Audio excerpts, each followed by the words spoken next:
الله أكبر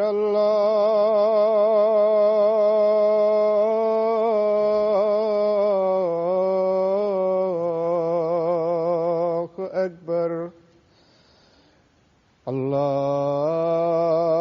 الله أكبر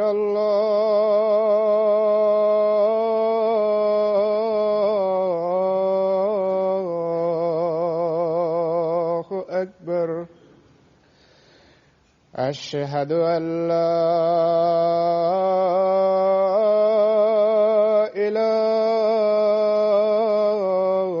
إله إلا الله أشهد أن لا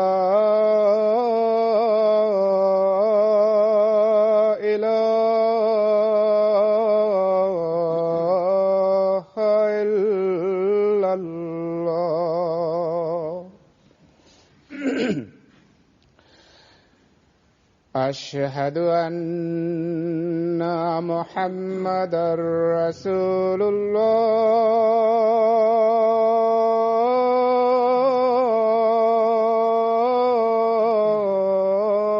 الله أشهد أن محمدا رسول الله حي على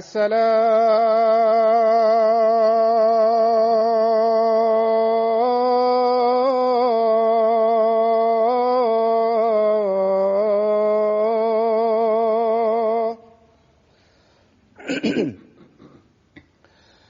حي على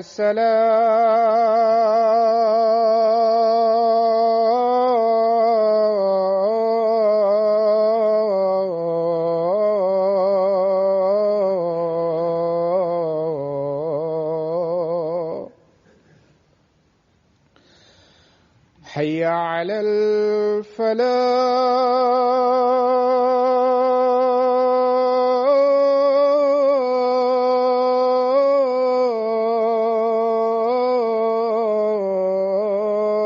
الفلاح حي على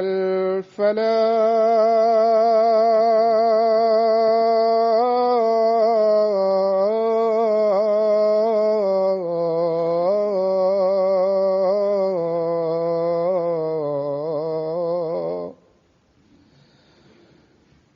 الله أكبر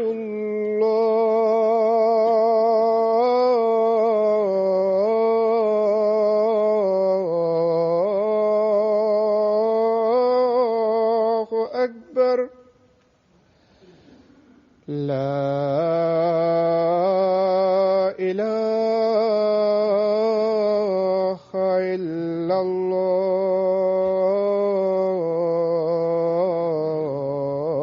الله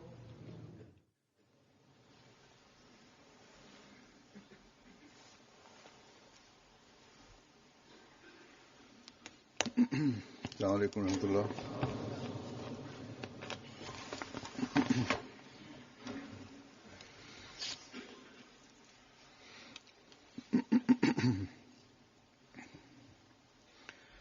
أشهد أن لا إله إلا الله وحده لا شريك له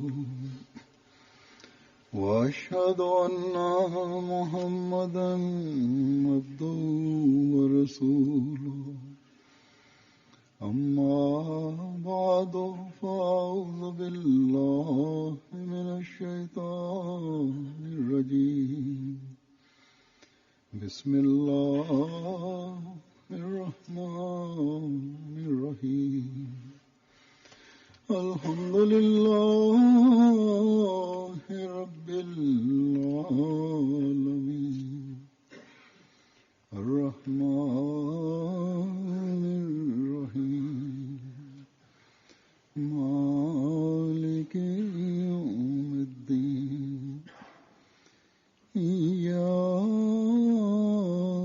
نعبد وإياك نستعين اهدنا الصراط المستقيم صراط الذين أنعمت عليهم غير المغضوب عليهم ولا الضالين.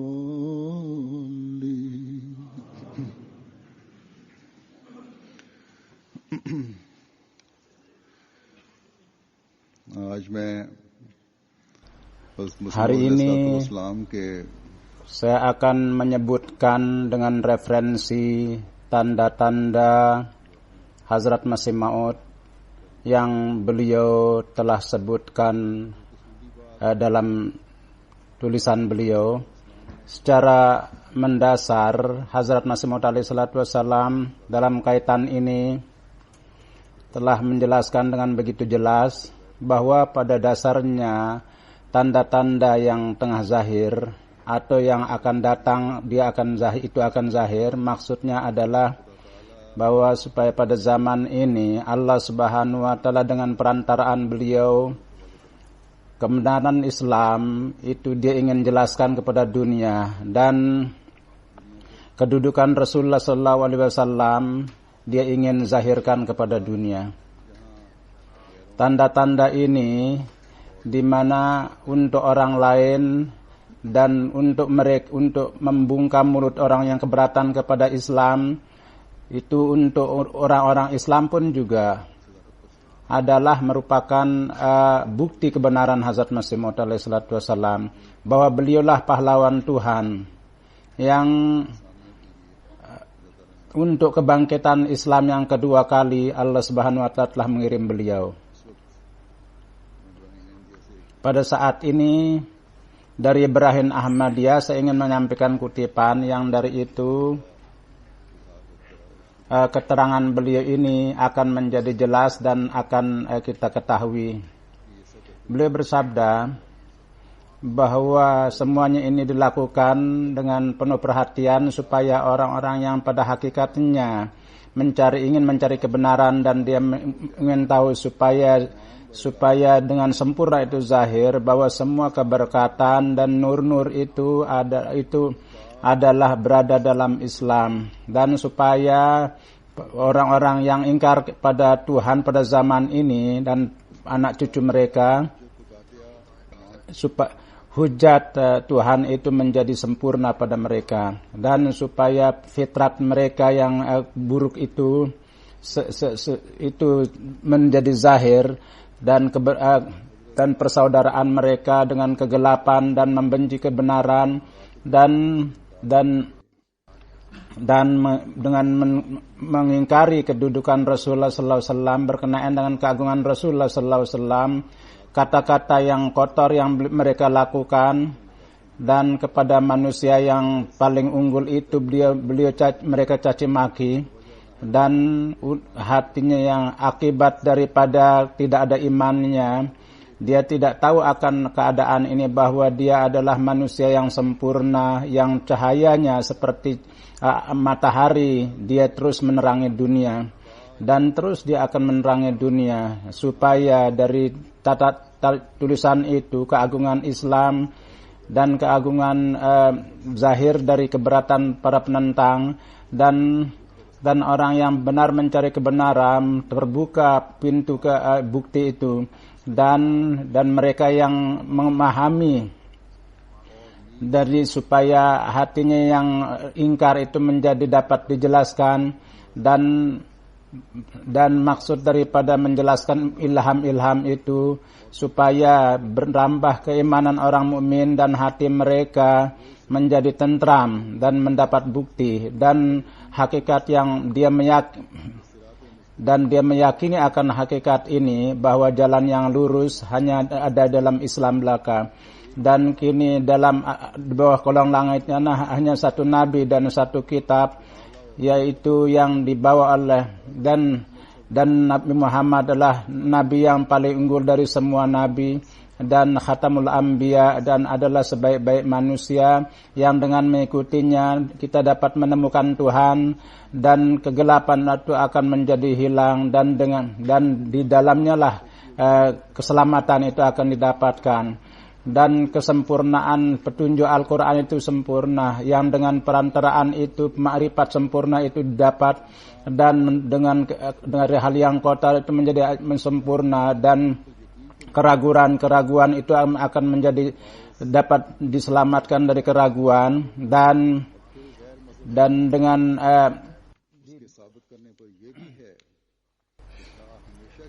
supaya untuk selama-lamanya ada hujah yang sempurna bagi umat Islam dan sosok yang orang-orang yang kotor dan yang melawan kebenaran yang dilakukan terhadap orang-orang Islam yaitu diperlihatkan supaya mereka dikalahkan dan terbukti akan kekalahan mereka yang mereka jadi kesesatan yang berjalan sampai sekarang itu dapat dijelaskan kepada orang-orang dan untuk generasi yang akan datang itu bisa dapat terselamatkan dan orang-orang yang mencari kebenaran dan generasi yang akan datang itu akan diselamatkan karena dalam ilham itu banyak sekali hal-hal yang akan zahir pada masa yang akan datang dan jadi ketika zaman ini berlalu dan dunia baru akan melihatkan rahasianya dan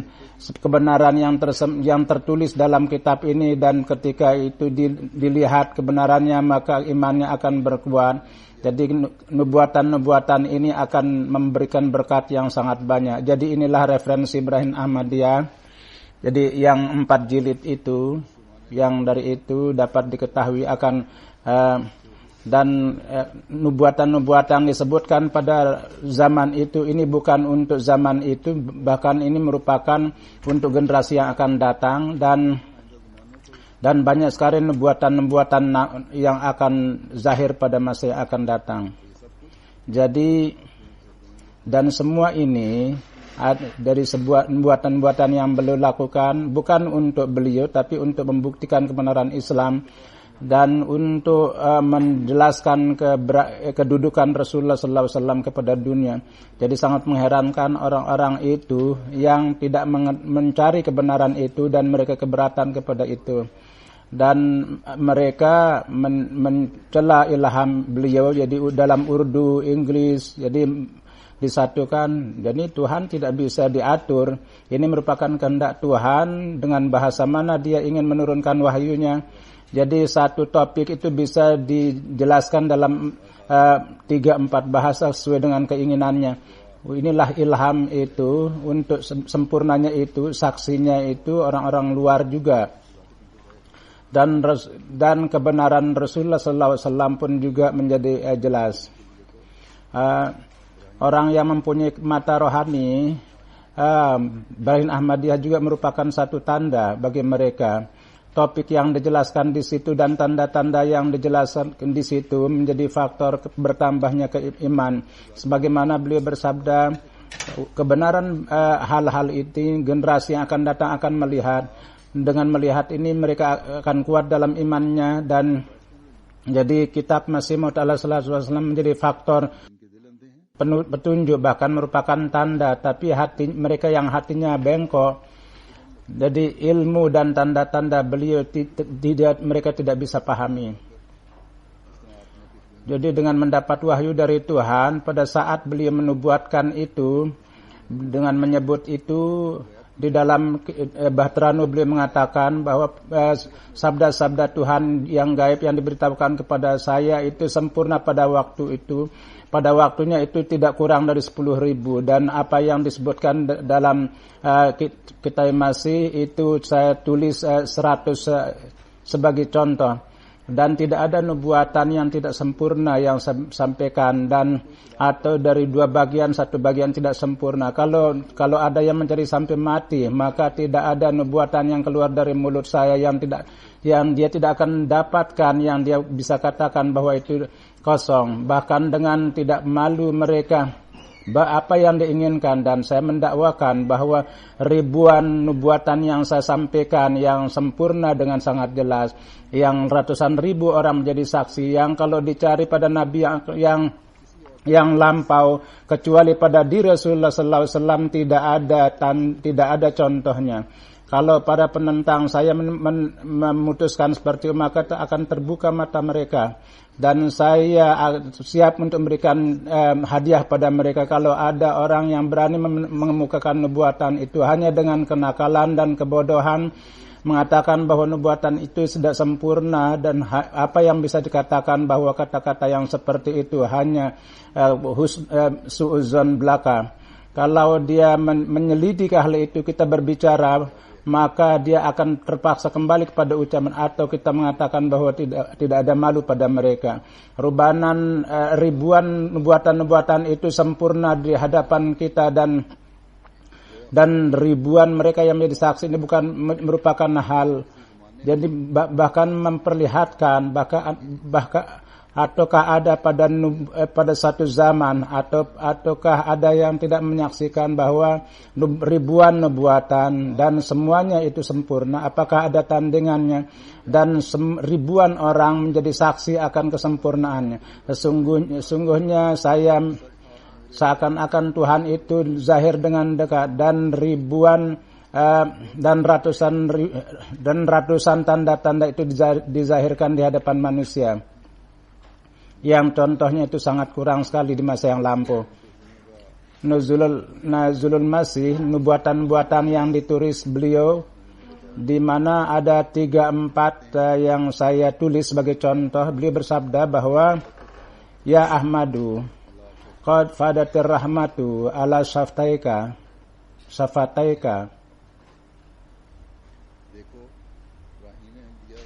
Lihatlah di dalam Barahin Ahmadiyah di halaman 417, wahai Ahmad, akan dialirkan rahmat di mulut engkau, dan engkau dianugerahi, maka zahirlah.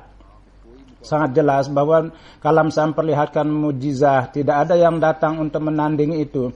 Sesudah itu ada 20 kitab yang saya tulis jadi dalam bahasa Arab yang dijelaskan, namun tidak ada yang berani datang untuk menandingnya, dan dari mereka dirampas bahasa itu dan diberikan kepada saya. Beliau bersabda, wa qalu anna laka haza in haza illa sihrun yusar lan nu'mina laka hatta narallaha jahratan la yusaddiqu safi illa saifatal halaki aduwli wa adullak kul ata amrullahi fala tasta'jiluhu. Lihatlah di dalam Barahin Ahmadiyah di 500 dan dikatakan bahwa dari mana kedudukan ini kau dapatkan, ini adalah tipuan. Selama mereka tidak melihat Tuhan, orang ini hanya kematian. Ya, selama dia tidak akan pernah beriman. Jadi penyakit tahun telah pergi, dan bahwa nubuatan ini 20 tahun yang lalu ini 20 tahun yang lalu sudah diberikan, dan ratusan ribu orang meninggal. Kemudian beliau bersabda berkenaan dengan nubuatan itu, ashabus sufati wa ma adraka ma ashabus sufa tara ayunuhum tafidu minad dam'i sallun alaika rabbana innana sami'na munadiyan yunadi lil iman wa da'iyan ilallahi wa sirajan munira. Amru, lihatlah di dalam Barahin Ahmadiyah di halaman 222. Jadi apa yang engkau ketahui, kamu akan melihat di mata ahli sufah itu, mereka menangis dan menyampaikan salam kepada engkau. Dia mengatakan, wahai Tuhan kami telah mendengar satu suara yang mengatakan bahwa perbaikilah iman kalian dan teguhkanlah iman kalian, dan dia menyeru kepada Tuhan dan menjauhkan dari fasik, dan dia adalah matahari dan lampu yang perlihatkan di dunia. Jadi lihatlah kapan nubuatan ini dijelaskan, pada saat itu tidak ada ashabus sufah, dan kemudian sudah itu jadi Ibrahim Ahmadiyah 1882 ini wahyu itu. Sesudah itu para muhlis yang datang ke Kadian berhijrah, untuk mereka disiapkan tempat-tempat tamu. Jadi betapa luar biasanya nubuatan ini. Pada saat itu diberitahukan tentang kabar suka ini, yang pada saat itu tidak ada membayangkan bahwa akan datang saat di mana orang-orang muhlis akan berkumpul di Kadian dan akan disiapkan tempat-tempat tamu dan tempat-tempat tinggal. Kemudian beliau bersabda, yuridul an yutfi'u nurallahi bi afwahihim wallahu mutimmu nurihi walau karihal kafirun. Lihatlah tanggal Ibrahim Ahmadiyah, para penentang menghendaki bahwa mereka ingin memadamkan nur Allah dengan mulut mereka. Jadi mereka banyak akan melakukan makar, tapi Allah akan menyempurnakan nurnya. Kendati orang-orang kafir membenci. Dan ini merupakan nubuatan perzaman ketika untuk melawat jemaat ini tidak ada orang pada saat itu. Jadi sama sekali tidak ada perlawanan. Dan beliau menubuatkan nubuatan yang seperti itu, bahwa para penentang akan habis. Kemudian sudah 10 tahun sudah nubuatan itu diperlihatkan gelombang perlawanan yang dimana pengapiran terjadi dan ratusan buku-buku disebarkan dan semua ulama menjadi penentang dan tidak ada hal yang dia tinggalkan untuk menentang saya dan namun sebaliknya. Dan namun saya jemaat ini menjadi tambah lebih maju. Kemudian bersabda, illam ya'simukan nas ya'simukallah min indihi, ya'simukallah min indihi wa illam ya'simukan nas.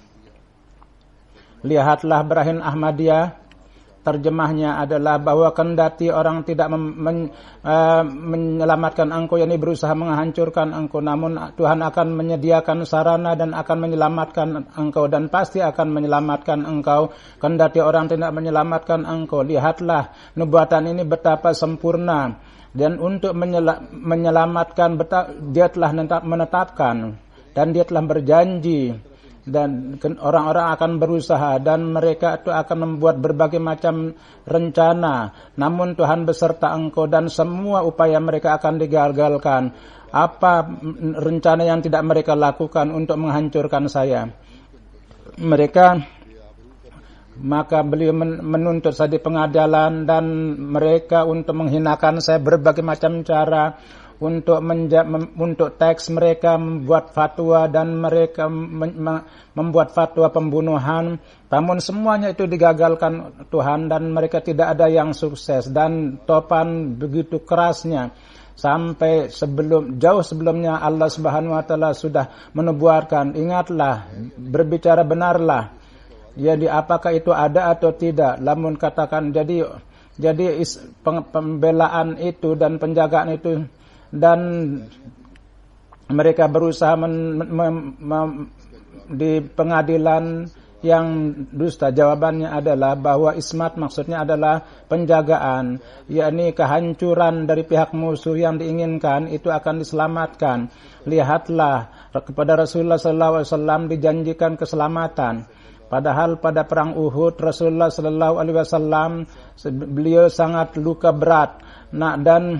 Dan sesudah menjanjikan keselamatan itu terjadi. Dan begitu juga kepada Hazrat Isa, wa izkafaftu bani Israila anka. Yakni ingatlah zaman ketika Bani Israel berusaha membunuh engkau, saya mencegah mereka dari itu. Padahal jadi terbukti dari itu bahwa Hazrat Masih Nabi, orang-orang Yahudi menangkap beliau dan membawa beliau ke salib, tapi Allah menyelamatkan beliau. Jadi inilah artinya wa iskafaftu bihim, sebagaimana wallahu ya'simuka minan nas. Jadi ada 4 contoh yang saya berikan. Seperti itu pula di buku-buku beliau, itu pun juga merupakan tanda-tanda. Berkenaan dengan itu beliau bersabda, saya secara khusus tentang bukti mukjizat Tuhan itu saya melihat di dalam saat saya menulis. Ketika saya menulis dalam bahasa Arab dan bahasa Inggris atau Farsi, maka jelas dari dalam ada yang mengajar saya, baik itu Arab, bahasa Urdu atau Farsi, itu terjadi menjadi 2 bagian. Satu adalah dengan sangat mudah kata-kata itu dan artinya itu datang di hadapan saya, dan saya terus menulis itu, dan kendati dalam tulisan itu tidak ada kesusahan untuk saya. Jadi mata rantai itu tidak lebih dari kekuatan otak saya. Jadi kata-kata dan artinya kalau tidak ada pertolongan Tuhan, maka dengan karunia-Nya itu bisa mungkin. Jadi dengan dukungan yang sedikit, yang sederhana, jadi yang merupakan upaya manusia itu dan kalau manusia akan susah itu akan dia tulis. Jadi wallahu alam. Yang kedua, jadi tulisan saya itu adalah hanya dengan mukjizat Tuhan. Jadi misalnya saya menulis kalimat bahasa Arab dan di dalam ibarat-ibarat itu saya menghendaki kata-kata yang saya tidak tahu, maka berkenaan dengan itu wahyu Tuhan itu membimbing, dan kata-kata kalimat itu dimasukkan oleh Ruh Kudus dalam hati saya atau dia menzahirkan dalam lidah saya, maka saya pada saat itu menulis. Misalnya dalam kalimat bahasa Arab saya perlu misalnya ada satu kalimat yang benar, maka misalnya, dan saya tidak tahu suatu terjemahan, dan saya perlu kalimat itu, maka tiba-tiba di dalam diri saya itu turun wahyu atau kalimat masuk dalam hati saya, dikatakan yang artinya adalah siari ayat. Atau misalnya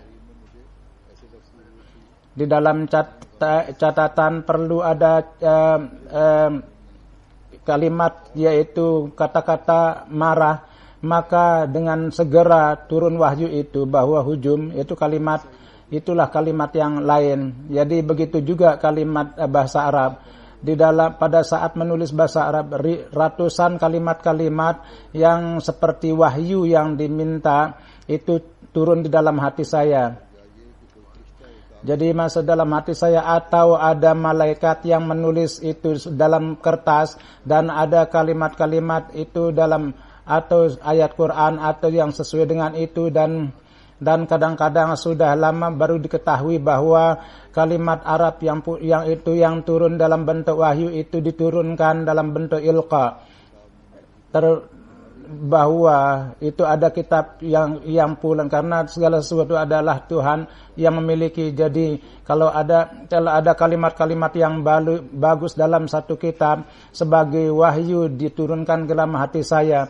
Jadi atau ada berkenaan dengan bahasa Arab, atau yang paling menganehkan adalah ada ilham diturunkan dalam bahasa yang saya tidak ketahui dalam bahasa, sebagaimana dalam bahasa Inggris atau Sanskrit atau bahasa Ibrani. Sebagaimana dalam Barahin Ahmadi ada beberapa contoh yang saya tulis, dan saya bersumpah atas nama Tuhan yang di tangannya adalah jiwa saya, inilah adat Allah berserta saya. Dan ini merupakan satu tanda yang diberikan kepada saya. Dalam berbagai cara diberikan saya karunia-karunia, dan Tuhan saya tidak menghiraukan sedikit pun bahwa kalimat yang diturunkan dalam bentuk wahyu itu dari dalam kitab yang manapun tidak ditulis. Karena itu untuk saya, sebagaimana dalam Al-Quran, di dalam tulisan saya diturunkan dalam ilmu gaib, karena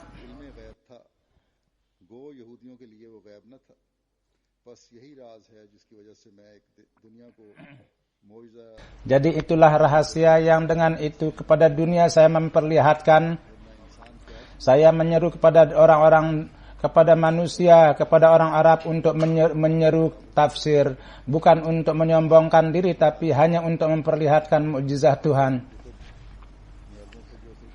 Jadi jadi kitab-kitab bahasa Arab beliau yang mendatangkan pengaruh pada orang-orang Arab, banyak sekali contoh-contohnya itu. Pada zaman itu tidak ada yang datang untuk melawan menandingi bahasa Arab beliau. Pada saat ini ada seorang wanita kita dari Palestina.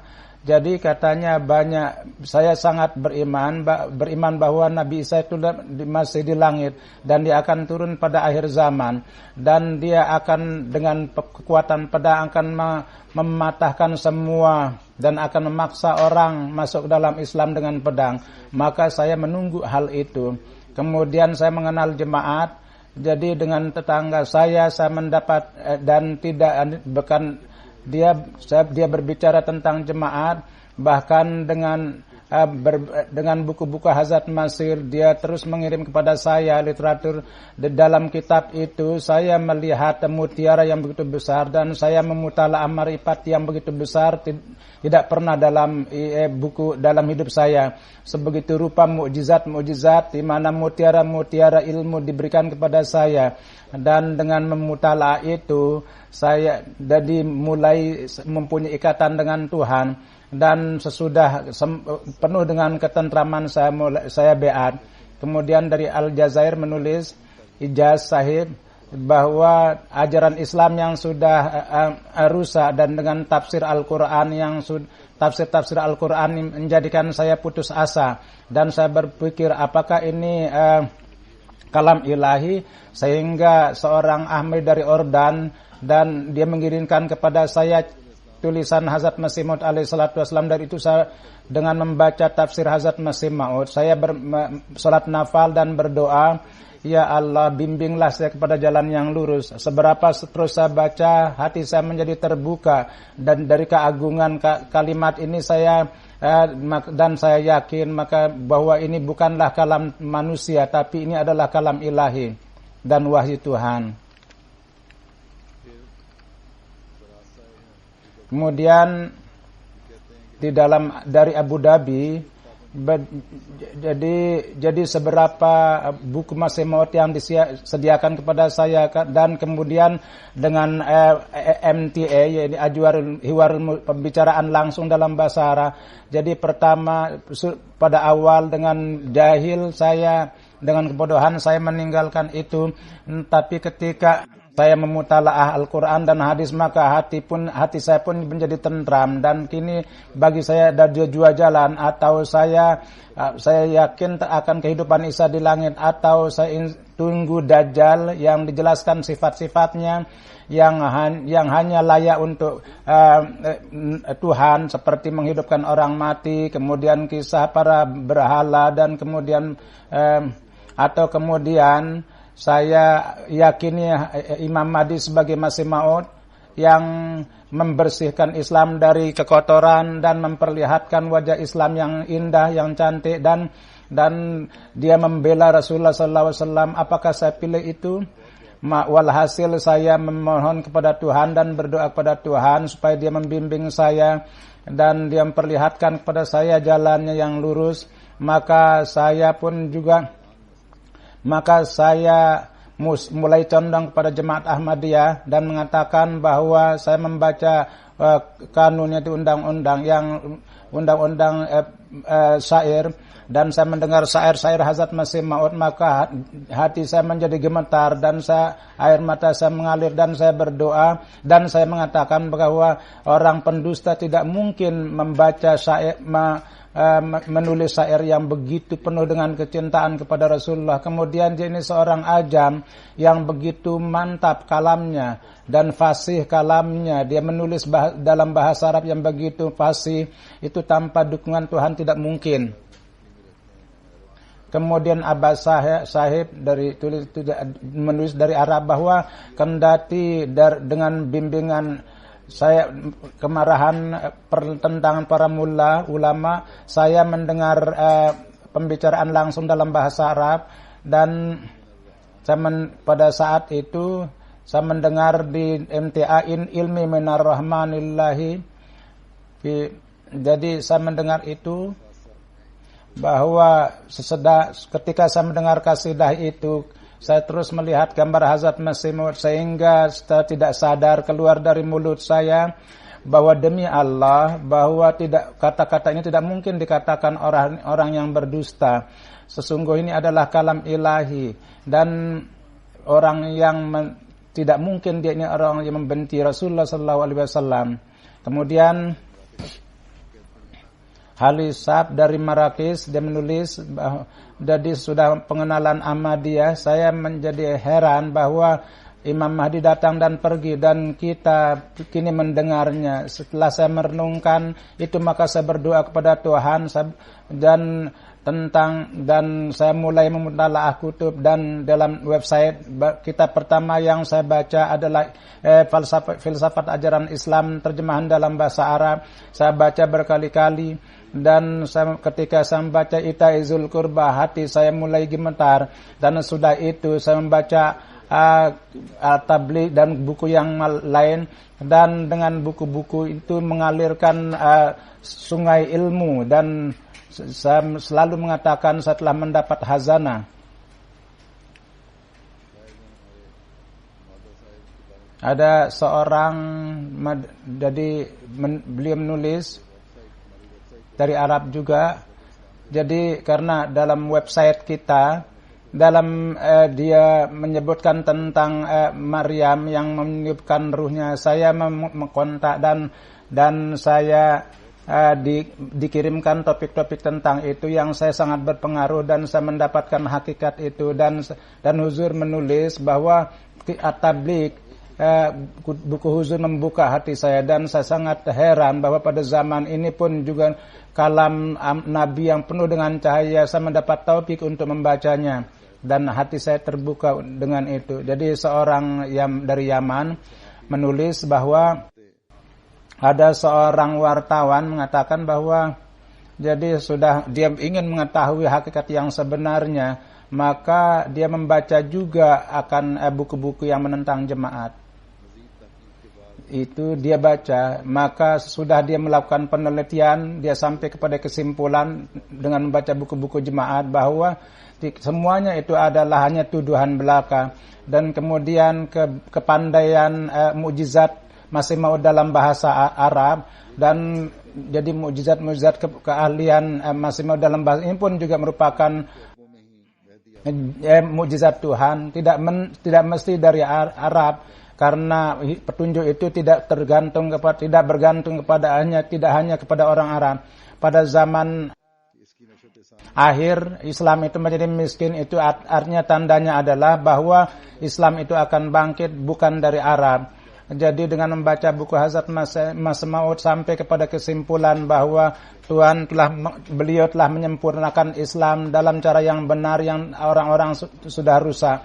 Ini dan orang-orang Islam di antara mereka itu saling berperang. Ada yang mengatakan Mahdi penumpah darah akan datang dan mereka mengikuti Mahdi yang menunggu Mahdi yang seperti itu. Kemudian Iran dari orang mengatakan bahwa jadi saya dipelihara dari keluarga itu dan yang saya cenderung dari awal mendengar agama dan namun pada saat ketika Islam itu dikemukakan, itu Islam itu tidak puas dan saya terpikir dengan cara mana Islam itu dikemukakan pasti ada kelemahan di dalamnya. Karena dalam Al-Quran itu dikatakan bahwa orang-orang banyak akan masuk Islam, tapi kini banyak sekali orang tidak mengetahui hakikat Islam. Maka saya yakin bahwa pemahaman-pemahaman yang tidak benar sekarang ini perlu saatnya untuk diperbaiki. Saya berpaham seperti itu. Maka satu hari teman saya memanggil saya ke rumahnya dan dia memperkenalkan saya dengan MTA.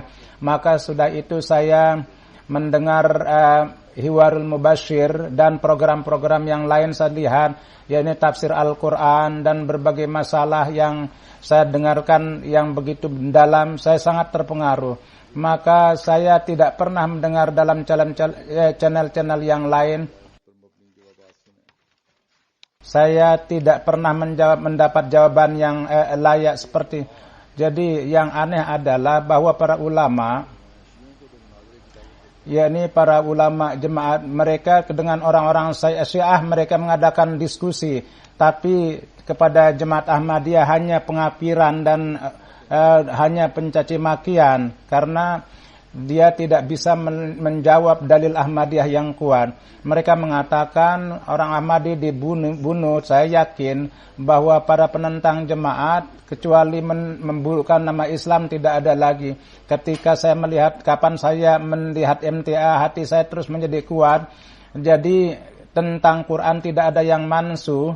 Ketika saya mendengar itu, jadi setelah mendengar akidah itu, maka saya mulai cinta kepada Islam, dan ketika saya mendengar bahwa Hazrat Masih Maud datang untuk membuktikan keunggulan Islam dari agama lain dan kemudian menulis kitab Barahin Ahmadiyah, maka yakin tentang tabligh beliau dan kecintaan beliau, dan dengan membaca buku Hazrat Masih Maud dan Khalifah beliau, saya yakin bahwa ini bukan orang biasa, bahkan ini merupakan pahlawan Islam dan dia sangat diperlukan oleh dunia. Dan kemudian kemahiran huzur kepada bahasa Arab dan kemudian menantang orang-orang Arab adalah merupakan kesempatan emas untuk membuktikan kebenaran mereka. Tapi semua dalil-dalil ini menjadikan untuk saya adalah selain beriman kepada beliau tidak ada lagi cara, dan sudah mengetahui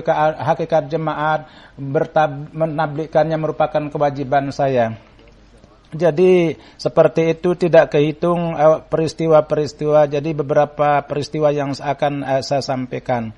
Kemudian dalam tanda-tanda ini, dalam kaitan tanda-tanda ini, Hazrat Masih Maud alaihissalatu wassalam bersabda bahwa saya adalah orang yang ditanganinya ratusan tanda-tanda itu zahir. Apakah ada manusia di bumi ini yang hidup yang dapat memperlihatkan tanda itu bisa bertanding dengan saya? Saya bersumpah atas nama Tuhan yang jiwa saya berada di tangannya. Kini 200.000 tanda itu lahir, dan mungkin 10.000 orang yang telah melihat orang di Rasulullah sallallahu alaihi wasallam dalam mimpi, dan di negeri ini yang ada yang muridnya sampai 300.000 diperlihatkan oleh Tuhan bahwa manusia ini adalah dari Tuhan, yakni saya. Dan ada juga yang 30 tahun yang lalu yang sudah seperti Gulabsah yang di Ludhiana, yang Mia Karim Bahas anaknya, dia telah memberitahukan kepada muridnya bahwa Isa telah lahir di Kadian dan akan datang di Ludhiana. Mia Karim Bahas, dia adalah seorang yang saleh, dia berjumpa dengan saya di Ludhiana, dan semua nubuatan itu dia perdengarkan kepada saya. Oleh karena itu para mullah sangat membenci beliau, namun beliau tidak menghiraukan. Dia mengatakan, Gulabsah mengatakan kepada saya bahwa Isa ibnu Maryam itu tidak hidup, bahkan dia itu sudah mati, dia tidak akan datang ke dunia. Di dalam umat ini Mirza Ghulam Ahmad adalah Isa, dan dia Tuhan, kehendak Tuhan dia dijadikan sebagai kesamaan Isa, dan dia dikatakan di langit sebagai Isa. Walai Karim Bahas, ketika Isa zahir, jadi orang-orang akan membenci dia akan melawannya, tapi dia akan gagal. Dia akan zahir di dunia supaya catatan kaki yang kotor, yang salah di Quran itu akan diluruskan. Dan dalam nubuatan ini diisyarahkan bahwa kamu akan mendapatkan umur, bahwa kamu akan mendapatkan melihat Isa itu. Jadi kita melihat bahwa Rasulullah sallallahu alaihi wasallam bersabda kepada beliau di dalam mimpi bahwa Rasulullah sallallahu alaihi wasallam membimbing sebagian pada zaman Rasulullah sallallahu alaihi wasallam, ada sebagian yang beat kepada beliau. Ada peristiwa-peristiwa sudahnya memberitahukan. Abdul Rashid Syahid menjelaskan bahwa anjuran beat itu adalah dari mimpi. Saya melihat Rasulullah sallallahu alaihi wasallam dalam mimpi, bahwa Rasulullah sallallahu alaihi wasallam tidur di tempat tidur dan dia sangat sakit, dan Masih Maud berdiri sampingnya, dan seakan-akan dia pergi mengunjungi Rasulullah sallallahu alaihi wasallam. Hazrat Masih Maud membimbing Rasulullah sallallahu alaihi wasallam, dan Rasulullah sallallahu alaihi wasallam mulai menyampaikan ceramah di mana tentang kebenaran Masih Maud beliau jelaskan. Maka saya melihat dalam mimpi bahwa Rasulullah sallallahu alaihi wasallam menjadi sembuh dan wajah beliau menjadi ceria. Maka saya menakbirkan bahwa kini Islam, bahwa dengan perantaraan Hazrat Sahib yakni Hazrat Masih Maud alaihi salatu wasallam, Islam itu akan menjadi hidup. Maka sudah mimpi itu saya bayat. Begitu juga Abdul Sattar mengatakan bahwa saya bertanya kepada bapak saya bahwa masalah wafatnya Masih Maud, Hazrat Masih itu tidak tahu, tapi masalah hidupnya kita tahu. Jadi beritahukanlah kepada saya bahwa sesudah beat, katanya dia memperdengarkan mimpi bahwa di pinggir sungai Rawi ada 2 tenda, satu Masih Maud dan Rasulullah sallallahu tenda Hazrat Masih. Maka saya masuk di dalam tenda Rasulullah sallallahu alaihi wasallam. Saya bertanya bagaimana Masih Maud itu. Dia mengatakan bahwa Rasulullah mengatakan orang itu pantas, orang itu pantas, orang itu pantas. 3 kali beliau mengatakan begitu. Sudah melihat itu saya meyakin bahwa Hazrat Masih Maud alaihi salatu wasallam benar dalam pendakwaannya. Tidak perlu dicari-cari, dan saya langsung beat. Kemudian Karimdat Sahib meriwayatkan bahwa saya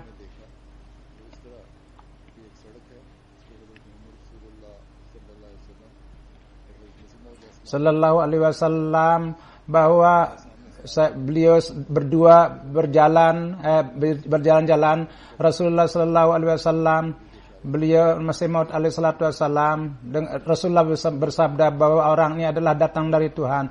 Ini sabda Rasulullah sallallahu alaihi wasallam. Jadi 3 kali Rasulullah mengatakan, yang pada 1902 pada waktu maka saya beat di masjid yang kecil, maka persis dalam wajah itu saya lihat Hazrat Masih Maud alaihi salatu wasallam seperti yang saya lihat dalam mimpi. Pada zaman ini pun kita melihat pemandangan, jadi bimbingan dari Rasulullah sallallahu alaihi wasallam pada zaman ini pun juga kita lihat. Mukmin seorang dari Jerman, dari beberapa lama saya berpikir katanya, tapi saya ragu untuk menulis.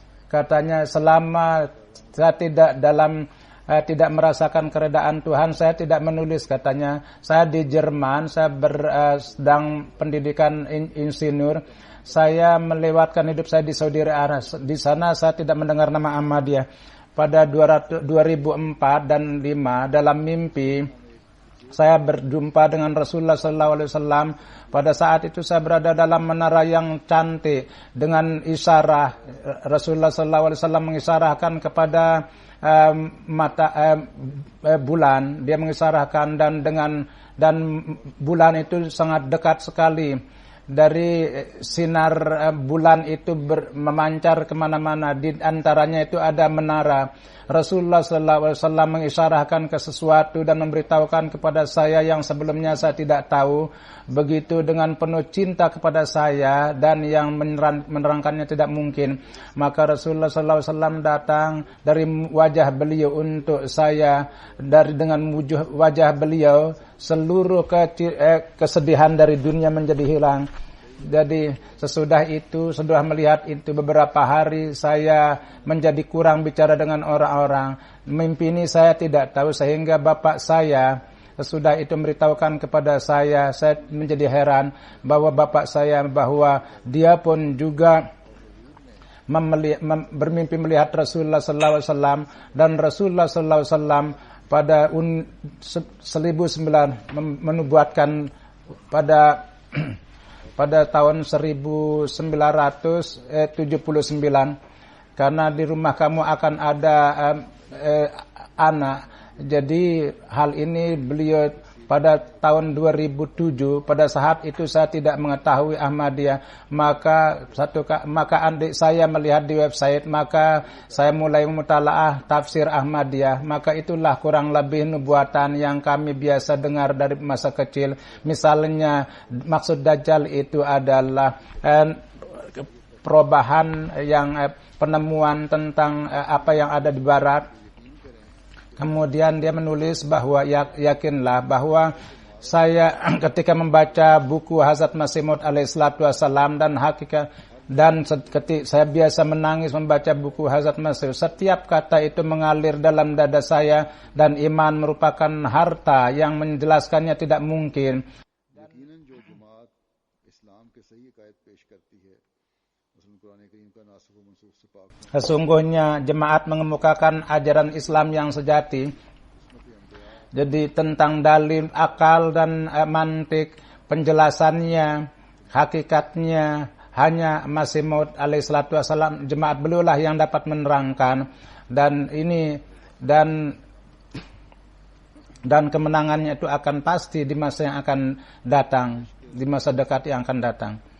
Dan ada teman dari Damaskus, dia mengatakan bahwa saya dari Universitas Damaskus, saya pendidikan sesudah itu saya mulai bekerja di komputer dan saya biasa mengajarkan agama di masjid, dan saya tidak belajar agama dari suatu yayasan pendidikan, tapi belajar sendiri. Maka saya berusaha sendiri untuk belajar agama.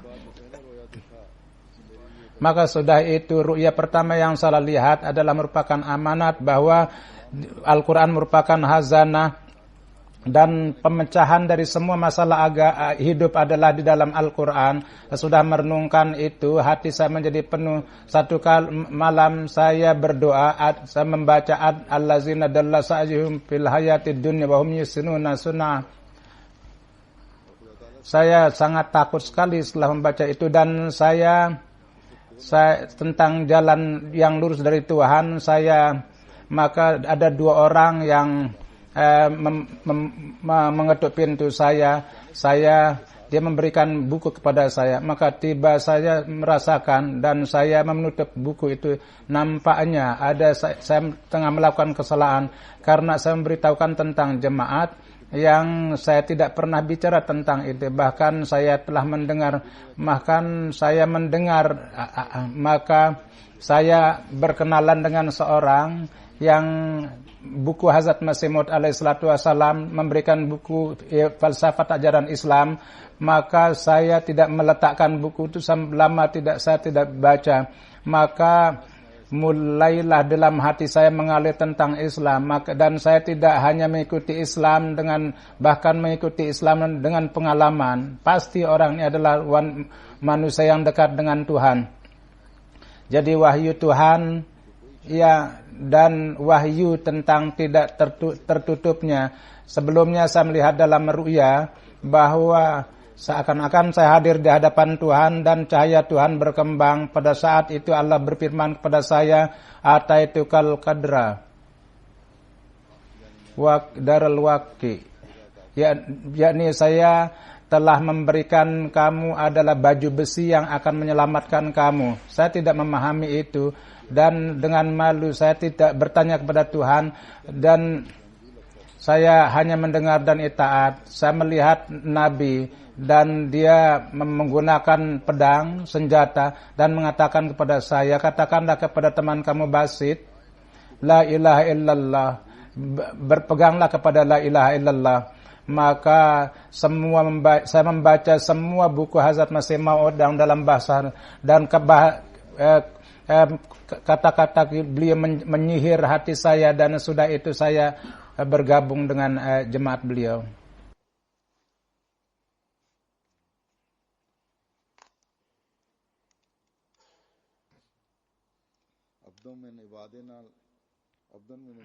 Abdam min ibadina atayna rahmatan minhu min indina wa 'allamnahu min ladunna ilma. Untuk kedua kalinya saya berjumpa dengan Rasulullah SAW, dan ketika saya bertanya untuk menghindar dari fitnah pada zaman ini, hanya Mirza Ghulam Ahmad lah yang merupakan perahu penyelamat. Kemudian dengan melihat beberapa tanda, jadi ada berbagai orang dari Afrika, banyak orang dari Afrika, bahwa Abdul Malik jadi dengan dua temannya, jadi dia pergi untuk bertablik satu kampung. Jadi ketika bertablik ada seorang pemuda yang berteriak-teriak, dan akhirnya tablik itu ditutup. Jadi orangnya itu berkumpul untuk satu program, dan tiba-tiba datang badai dan hujan tidak mungkin tadinya, tapi datang badai dan mulai turun hujan dan semua program jadi rusak. Sudah itu orang-orang di kampung itu merasakan bahwa badai itu merupakan kemarahan Tuhan dan itu terjadi karena menolak tabligh orang Ahmadi. Maka akibat daripada itu 48 orang beat. Kemudian dari Nigeria ada dulu ada seorang tengah bertabligh di sana, banyak perlawanan. Jadi seorang pemuda di kampung itu Basir, dia datang memberitahukan bahwa dia berdoa kepada Tuhan bahwa kalau orang Ahmadi ini tidak benar, maka jadikanlah mereka dalam kesusahan dan kalau tidak, yang supaya itu menjadi tanda. Maka 5 hari sudah itu saya melihat bahwa dari penentang itu terjadi penentang itu 2 orang yang meninggal, dan sudah itu saya beriman kepada jemaat dengan hati yang bersih. Kemudian dari Burkina Faso, di tempat yang bernama Durgu, dia menulis bahwa ketika pergi untuk bertablik, maka dia sampai di satu kampung, kurang lebih ada 100 orang anggota kita. Katanya sudah lama tidak hujan dan ini tanaman menjadi kering. Kini berdoalah kepada Tuhan dan kita sholat.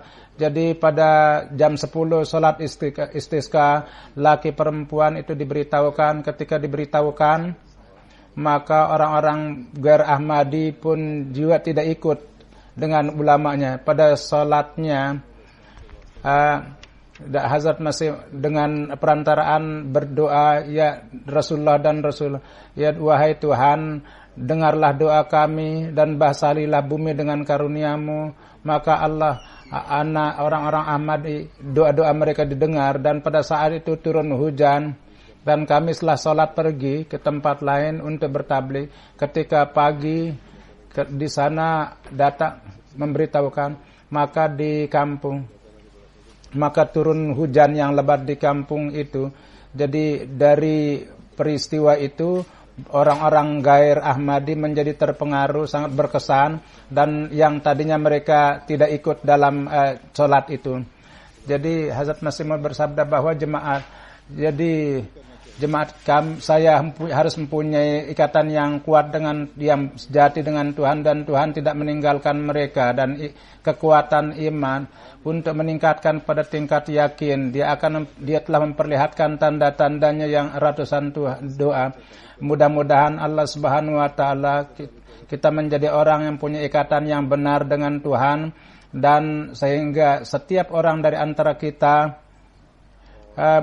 dijadikan sebagai orang yang perlihatkan tanda-tanda, dan di dalam iman kita itu diperteguh, dan di dalam generasi yang akan datang pun juga kita dapat meniupkan ruh supaya mereka juga mempunyai ikatan yang sejati dengan Tuhan, dan beat di tangan Masih Maud alaihissalatu wassalam itu, hargailah itu. Mudah-mudahan dalam generasi kita pun juga Tuhan itu menegakkan iman itu. Pada saat ini ada berita yang sangat menyedihkan. Ada 2 jenazah yang saya akan solatkan. Sesudah jenazah itu, jenazah pertama Mukarram Raziuddin Sahib, anak Muhammad Husain Sahib, yakni 8 Februari 2014. Jadi ketika keluar dari pekerjaannya, beliau disyahidkan, innalillahi wa inna ilaihi rajiun. Beliau di Karachi, dan beliau dengan keluarga. Pada waktu itu di Karachi sedang ada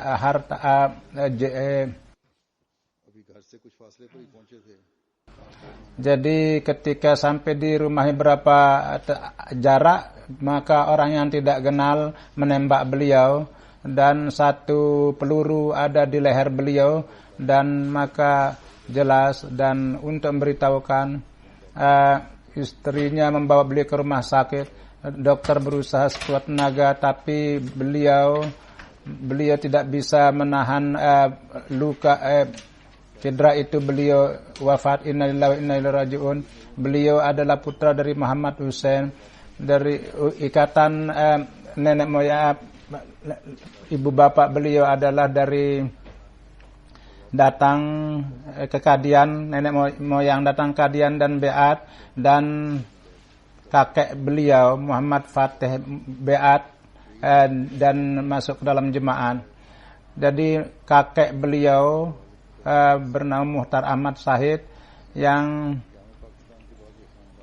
merupakan bapak daripada Muhtar Sahib, dan beliau tinggal di Zulak Kutli dan kemudian di Karachi pada 1952. Jadi 6 tahun beliau bekerja. Pada waktu Sahid beliau berumur 26 tahun. Beliau sangat merupakan sosok yang sangat simpati. Beliau sangat menghormati para pengurus dan beliau tidak pernah bertengkar, dan beliau sampai teman-teman Gair pun juga bercerita tentang beliau tidak pernah menyakiti dan beliau selalu menginginkan syahid. Sebelum syahid beliau dan beliau melihat dalam mimpi bahwa sebelum beliau syahid bahkan bahwa istrinya 2 hari sebelum suaminya syahid melihat dia itu menikah. Jadi saya pergi ke rumahnya, saya melihat bahwa di sana saya melihat jenazahnya. Bapaknya pun juga melihat mimpi bahwa anak beliau bahwa ada 17 hari lagi akan terjadi sesuatu. Jadi beliau adalah musi dan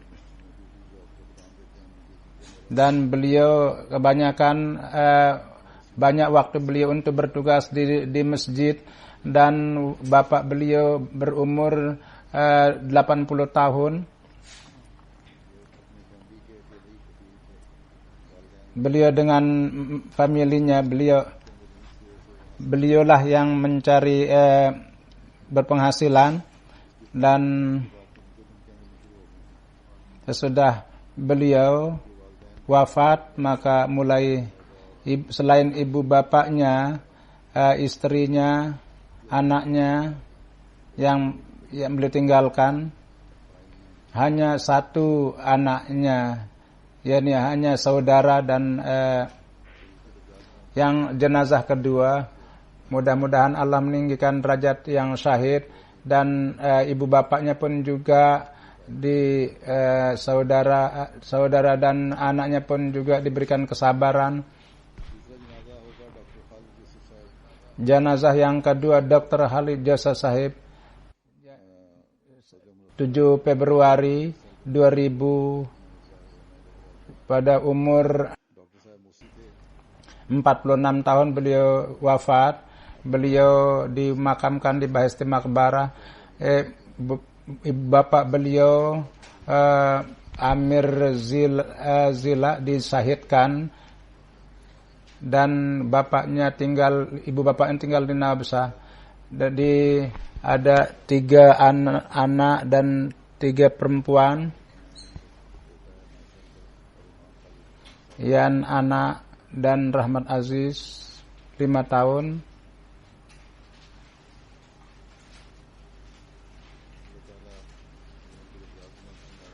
Mudah-mudahan Allah Subhanahu wa taala meninggikan derajat beliau, dan anak-anaknya pun juga diberikan kesabaran dan menjaga mereka. Dia datang dari Nabsah sudah syahid dan bapaknya, dan beliau seorang dokter yang sangat besar.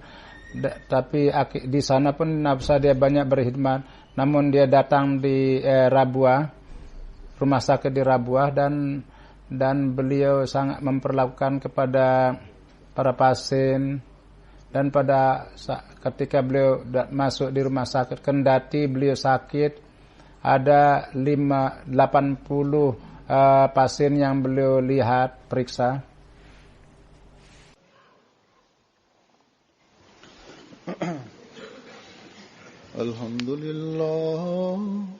الحمد لله نحمده ونستعينه ونستغفره ونؤمن به ونتوكل عليه ونعوذ بالله من شرور أنفسنا ومن سيئات أعمالنا